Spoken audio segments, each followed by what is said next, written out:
देश दुनिया की तमाम खबरों के साथ एक बार फिर हाजिर है। पीएम मोदी के 75वें जन्मदिवस पर सैकड़ों लोगों ने दी जन्मदिन की बधाई। देश के प्रधानमंत्री नरेंद्र मोदी को उनके 75वें जन्मदिवस पर ब्रह्मकुमारी संस्थान के अंतर्राष्ट्रीय मुख्यालय शांतिवन में प्रातः काल ध्यान साधना कर उन्हें स्वस्थ तथा दीर्घायु होने की कामना के साथ सैकड़ों लोगों ने बधाई दी। इस दौरान ब्रह्मकुमारी संस्थान की मुख्य प्रशासिका राजयोगिनी बीके मोहिनी दीदी, अतिरिक्त मुख्य प्रशासिका राजयोगिनी बीके मुन्नी दीदी ने उन्हें संदेश भेजकर तथा वीडियो द्वारा उन्हें शुभकामना भेजते हुए स्वस्थ और दीर्घायु होने की कामना की। साथ ही कहा कि प्रधानमंत्री ने न केवल देश में बल्कि विदेश में भारत का नाम रोशन किया है। वे विजयी है और विजयी रहेंगे।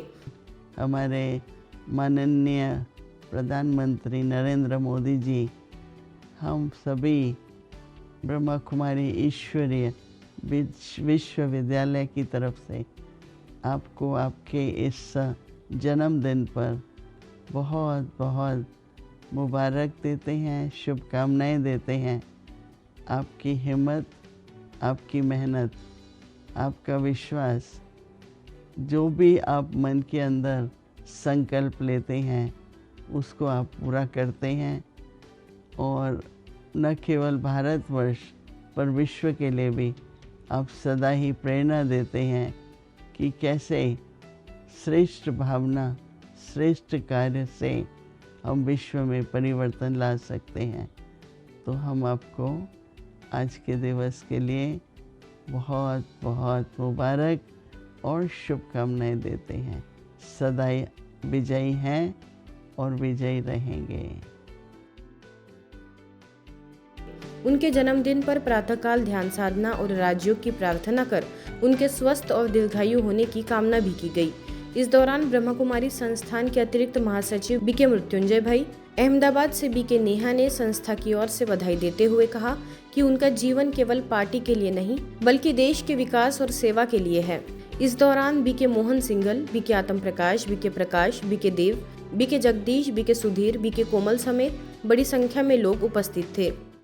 परमपिता परमात्मा शिव, पिता से प्रजापिता ब्रह्मा तथा समस्त ब्रह्मकुमारी परिवार, भारत के यशस्वी प्रधानमंत्री श्री नरेंद्र मोदी जी के 75वें जन्म दिवस अमृत महोत्सव के पावन अवसर पर प्रेम, शुभकामनाएं और मंगल कामनाओं की वर्षा कर रहे हैं। लोकतंत्र और अर्थव्यवस्था को सशक्त करना, आपके सशक्त नेतृत्व में भारतीय जनता पार्टी ने लगातार 3 बार राष्ट्रीय विजय प्राप्त की है।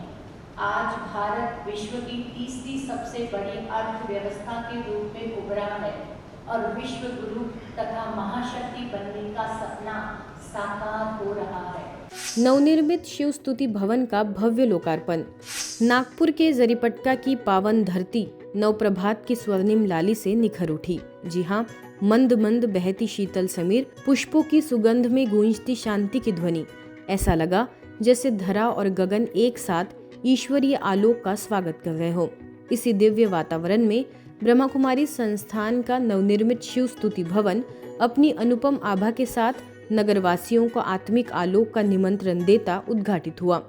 संस्था की संयुक्त मुख्य प्रशासिका राजयोगिनी बीके संतोष दीदी जी, नागपुर सब जोन की प्रभारी बीके रजनी दीदी, सह प्रभारी बीके मनीषा, स्थानीय सेवा केंद्र प्रभारी बीके नीलिमा समेत सैकड़ों बीके सदस्यों की उपस्थिति में भवन का लोकार्पण हुआ। यह भवन सिर्फ ईंट पत्थर का नहीं, यह भवन अनगिनत शुभ संकल्पों, निस्वार्थ सेवाओं और 16 महीनों की साधना का जीवंत प्रतीक है। 2800 वर्ग फीट में फैला यह धवल परिसर मानो मोती जड़ित मंदिर की तरह दमकता, शांति, प्रेम और आध्यात्मिकता की सुगंध बिखेर रहा है। शिव ध्वजारोहण, रिबन कटिंग, केक कटिंग समेत विधि विधान से ब्रह्मवत्सों ने भवन का शुभारंभ किया। देखिए उसकी कुछ झलकियां।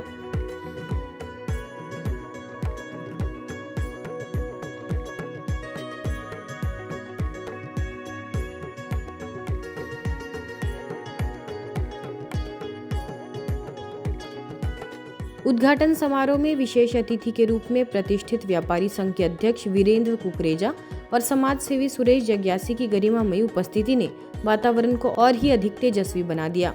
कार्यक्रम में वर्धा सेवा केंद्र की प्रभारी बीके माधुरी, ब्रह्मा कुमारीज के मुख्यालय माउंट आबू से बीके शालिनी समेत बड़ी संख्या में गणमान्य लोग उपस्थित रहे। तो ये खास जो सेवा केंद्र बना है, जिसमें प्रभु की सिर्फ स्तुति करके महिमा करके हमारे को कुछ नहीं होना है, परंतु लायक बच्चा उसको ही कहा जाता है जो बाप समान बनता है। तो हमारे को बाप के समान बनना है, उसकी जो महिमा है उस महिमा को हमको जीवन में धारण करना है। आज के इस पावन पर्व पर मैं आप सभी को, पूरे ब्रह्म कुमारी परिवार को, नाग विदर्भ सेंट्रल सिंधी पंचायत की ओर से, मेरे परिवार की ओर से, पूरे जरीपटका नगरी की ओर से बहुत बहुत बधाइयाँ देता हूँ। और आप लोगों ने हमारे जरीपटका क्षेत्र को इतना पावन कर दिया कि हम आपके आजीवन कृतज्ञ रहेंगे। हमारा सेवा का केंद्र है, सेवा का मंदिर है, और इस मंदिर को आपने हमारे इस जरीपटका क्षेत्र में बनाकर जो पावन हमको बना के दिया है, तहे दिल में सभी का बहुत बहुत आभार व्यक्त करता हूँ।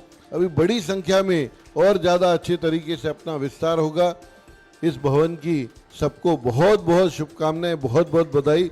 तो इस शिव स्तुति भवन में आने वाली जो भी आत्माएं हैं, उन सभी को बाबा प्रेरणा देगा, और जो भी वंचित आत्माएं हैं, बाबा के ज्ञान से, बाबा के परिचय से, उन सभी को भी बाबा अपना बनाएगा, और आप सब भाई बहनें निमित्त बनेंगे, और ये शिव स्तुति भवन एक लाइट हाउस का कार्य करेगा।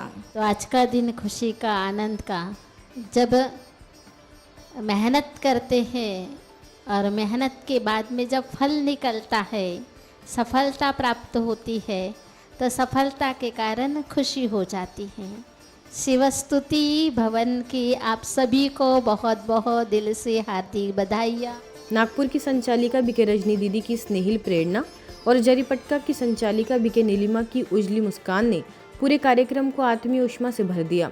दीपों की मृदुल लौ, पुष्पों की सुरभि और मधुर संगीत की गूंज, हर तत्व मानो यही कह रहा था कि यह केवल एक भवन नहीं, आत्म जागृति का तीर्थ है। 3 डॉट ऑडियो रिकॉर्डिंग स्टूडियो का भव्य शुभारंभ। चेन्नई में मौजूदा स्टूडियो ए के समीप 3 dot audio recording studio Dolby Atmos immersive HE renderer mix suite का भव्य उद्घाटन हुआ। इस पावन अवसर पर तमिलनाडु, पुडुचेरी एवं दक्षिण केरल जोन की सेवा संयोजिका बीके बीना की विशेष उपस्थिति रही।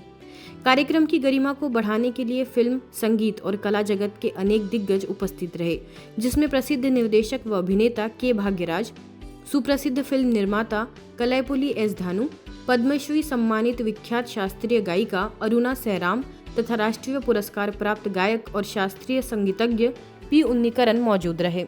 सिंगर एवं म्यूजिक प्रोड्यूसर एस जननी एवं एस शंकर गणेश के निर्देशन में बने इस ऑडियो स्टूडियो के उद्घाटन में ब्रह्मा कुमारीज के कला एवं सांस्कृतिक प्रभाग की समन्वयक BK Divya, BK Divya, BK Chitra ने भी अपनी उपस्थिति दर्ज कराई। तनाव को कम करने के लिए हम बाहरी परिस्थिति तो नहीं बदल सकते, किंतु यदि हम अपनी आंतरिक क्षमता का विकास कर ले तो सफल होंगे। 60% से अधिक बीमारियों का कारण मनोस्थिति है, जिन पर मेडिटेशन के अभ्यास से निजात पाया जा सकता है। यह बात कही राजयोग शिक्षिका बीके श्रुति ने नीमच के सीआरपीएफ की आरटीसी शाखा के विशाल हॉल में 2 दिवसीय स्ट्रेस मैनेजमेंट एंड मेडिटेशन प्रशिक्षण कार्यक्रम को संबोधित कर रही थी। उन्होंने ऑडियो विजुअल क्लिप्स का प्रदर्शन करके हर बात को सहज रूप से समझाया। सब जोन प्रभारी बीके सविता ने कहा कि मन को वही संकल्प दो जो आप जीवन में पाना चाहते हो। सभी को प्रैक्टिकल मेडिटेशन का अभ्यास भी करवाया गया, जिससे समस्त जवानों व अधिकारियों ने गहन सुख शांति का अनुभव किया। कार्यक्रम में कमांडेंट छुट्टन ठाकुर ने तथा assistant commandant Ramgopal, inspector Ramlal Meghwal ने भी अपने विचार रखे। तो जो घोड़ा होता है, घोड़े को भी उसका मालिक कभी उसकी पीठ थपथपाता है, उसको प्यार से हिलाता है, अपने मालिक की बात मानता है। ऐसी मन रूपी घोड़े का मालिक कौन है?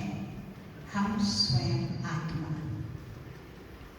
तो सारा दिन जब मन में आलस आता है ना, तो थोड़े से परिश्रम से आप थक जाते हैं, मन का आलस समाप्त। दार्जिलिंग अस्पताल परिसर में एक विशेष सम्मान समारोह का आयोजन किया गया। यह कार्यक्रम विश्व रक्तदाता दिवस के तहत अब तक रक्तदान कर सहयोग देने वाले विभिन्न संस्थाओं को सम्मानित करने के लिए आयोजित किया गया। इस अवसर पर दार्जिलिंग सदर अस्पताल द्वारा कार्यक्रम में स्थानीय सेवा केंद्र की प्रमुख बीके मुना, बीके बबीता तथा बीके रोहित विशेष रूप से उपस्थित रहे। सभी अतिथियों ने रक्तदान को मानव सेवा का सबसे श्रेष्ठ कार्य बताते हुए समाज के हर वर्ग को इसमें सहभागी बनने का आह्वान किया। अस्पताल प्रशासन ने रक्तदान अभियान में निरंतर सहयोग प्रदान करने वाली संस्थाओं के योगदान की सराहना करते हुए कहा कि ऐसे प्रयासों से न केवल जरूरतमंद रोगियों की जान बचती है, बल्कि समाज में सहयोग और सेवा की भावना भी प्रबल होती है। ब्रह्मा कुमारीज के अटलादरा सेवा केंद्र और निर्भीकता मंच के संयुक्त प्रयास से हिंदी दिवस के निमित्त कार्यक्रम का आयोजन हुआ। इस वर्ष का विषय रहा हिंदी, संस्कृति, सृजन और संवेदना। समारोह में मुख्य अतिथि के रूप में प्रसिद्ध टीवी पत्रकार एवं VNM टीवी की संस्थापक गायत्री व्यास पधारी। निर्णायक मंडल में विदुषी शिक्षिका अंजू सिंह एवं लेखिका डॉक्टर पूर्वा शर्मा, सेवा केंद्र की सह संचालिका बीके पूनम भी उपस्थित रही। बीके विपिन ने ब्रह्मा कुमारीज की विचारधारा और कार्य प्रणाली के साथ साथ हिंदी भाषा के महत्व से सबको अवगत कराया और सभी को संस्था में आकर राजयोग सीखने के लिए आमंत्रित किया। निशिधल सामल ने हिंदी दिवस और इसके उद्देश्य के बारे में विस्तार से जानकारी दी। साथ ही कार्यक्रम के विषय की प्रासंगिकता को स्पष्ट करते हुए हिंदी के माध्यम से समाज में संवेदनशीलता और रचनात्मकता को जीवित रखने का संदेश दिया गया। जमीन पे रहना है तो जमीन पे ही पैर रखने पड़ेंगे ना। हवा में हम एरोप्लेन में बैठकर कहीं जा सकते हैं, हमेशा हवा में नहीं रह सकते। तो इस धरती पर हमें पैर रखकर चलना है, तो उसकी जड़ों को कभी हमें भुलाना नहीं चाहिए। और हिंदुस्तान की जड़ें जो हैं वो सिर्फ हिंदी भाषा है। हम सब इस अवसर पर संकल्प लें कि हिंदी की इस गौरवशाली परंपरा को ना केवल सहेजेंगे बल्कि आने वाली पीढ़ियों तक इसकी महत्ता को पहुंचाएंगे, क्योंकि हिंदी जैसी मृदुभाषी जो दिलों को एक सूत्र में पिरोती है। आज की खबरों में फिलहाल इतना ही। देश दुनिया की तमाम खबरों के लिए देखते रहिए मधुबन न्यूज़।